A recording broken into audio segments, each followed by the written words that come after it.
Inside the NBA has a new home but keeps its old address.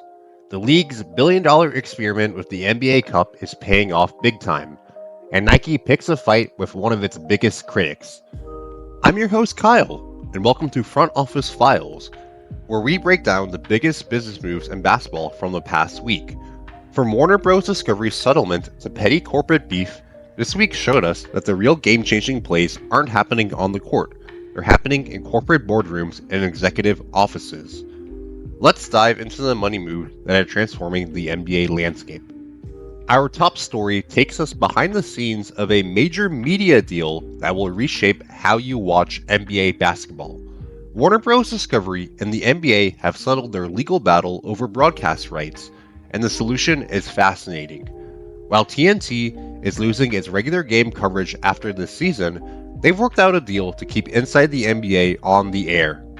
That's right, starting next season, you'll be able to watch Ernie, Charles, Kenny, and Shaq on ESPN and ABC, even though TNT Sports will still produce the show from Atlanta. It's like your favorite restaurant moving to a new location but keeping the same chef and recipes.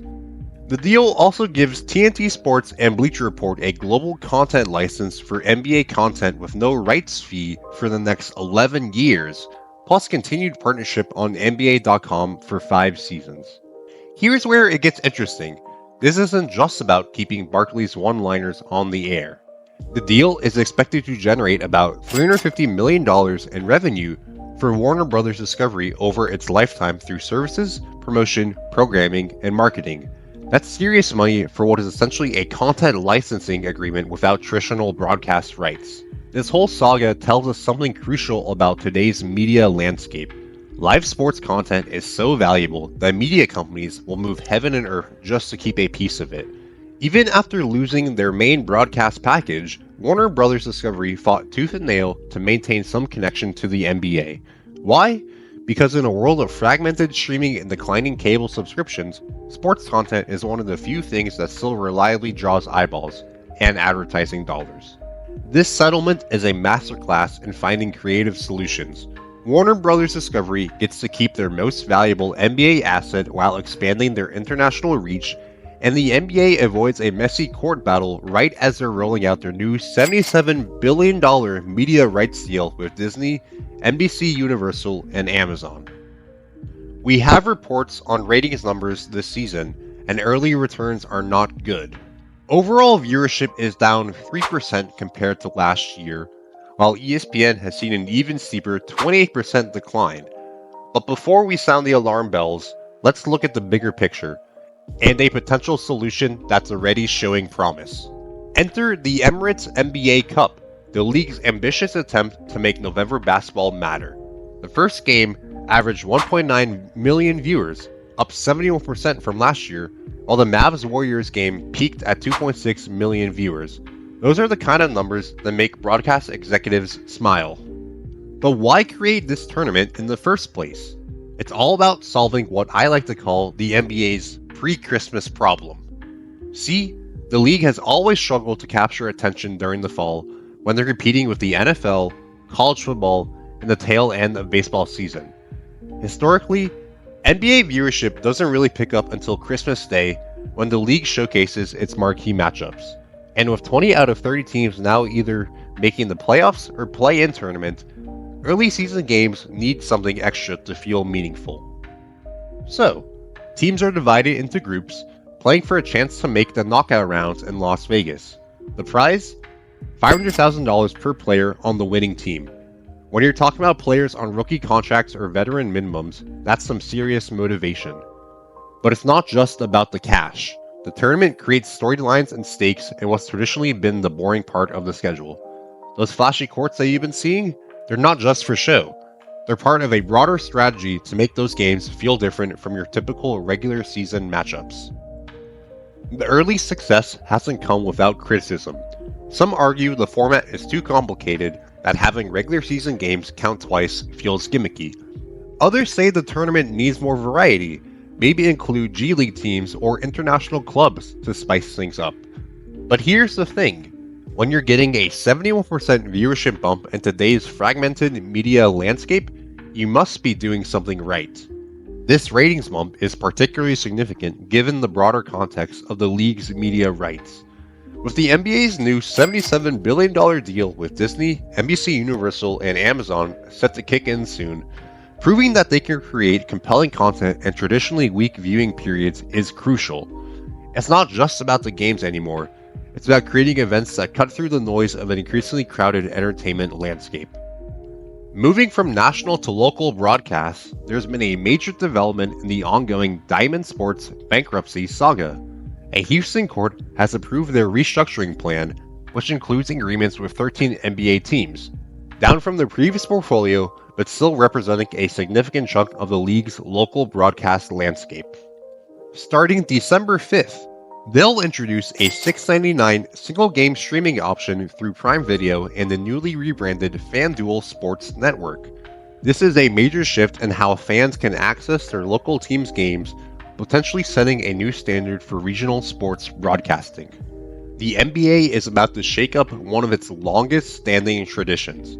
According to reports, the league is in serious discussion to completely overhaul the All-Star Game format for 2025 with a first-of-its-kind 4-team tournament. Here's how it would work.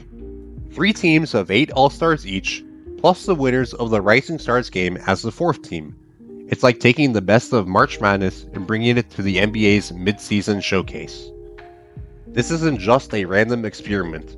The league has been desperately searching for ways to revitalize the All-Star Game after last season's defense-optional 211-186 scoring fest had Commissioner Adam Silver publicly admitting the competition level had, quote, slipped drastically.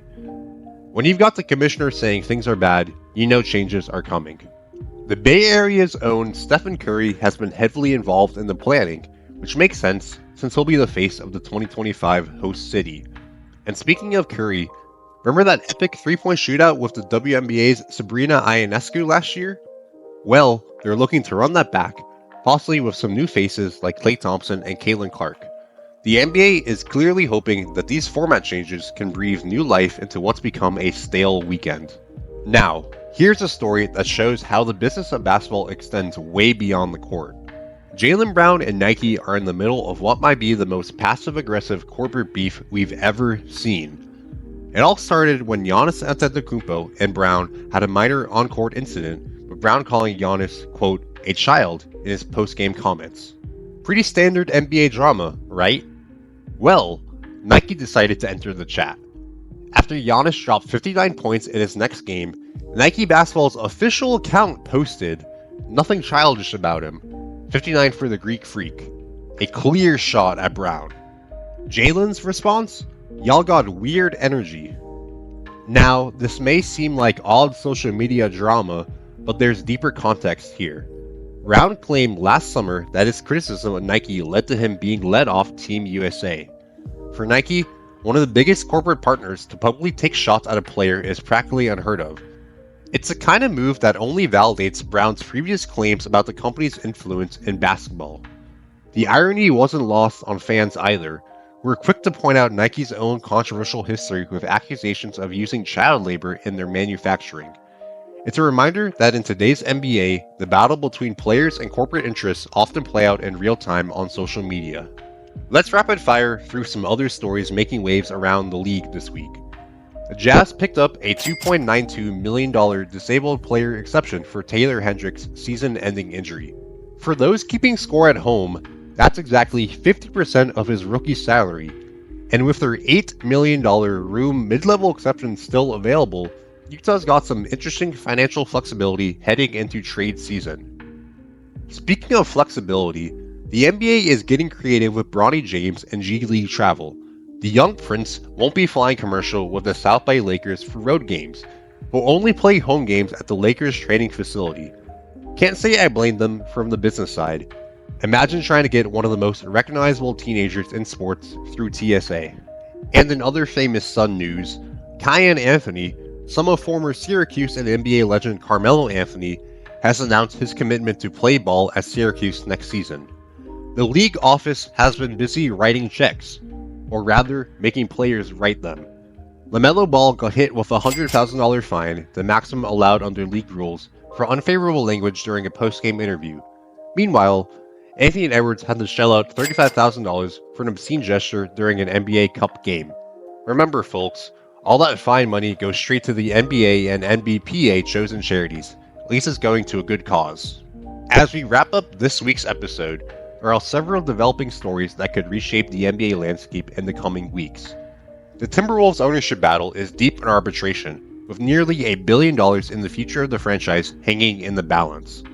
Sources tell us the Celtics sale continues to progress behind the scenes. Keep your eyes on Miami. We're hearing whispers about Jimmy Butler potentially being available, which could shake up the entire Eastern Conference. Meanwhile, the Sixers are actively searching for frontcourt help, with KJ Martin's $8 million pseudo-expiring contract potentially in play. And of course, we're expecting the official announcement of that Warner Bros. Discovery NBA settlement any day now. Thanks for watching this episode of Front Office Files. If you enjoyed diving into the business side of basketball, make sure to like, comment, and share with someone who would enjoy breakdowns of the money moves behind the game. Subscribe for more content on how off-court decisions shape what happens on the hardwood. Until next time, this is Kyle with Basketball Business.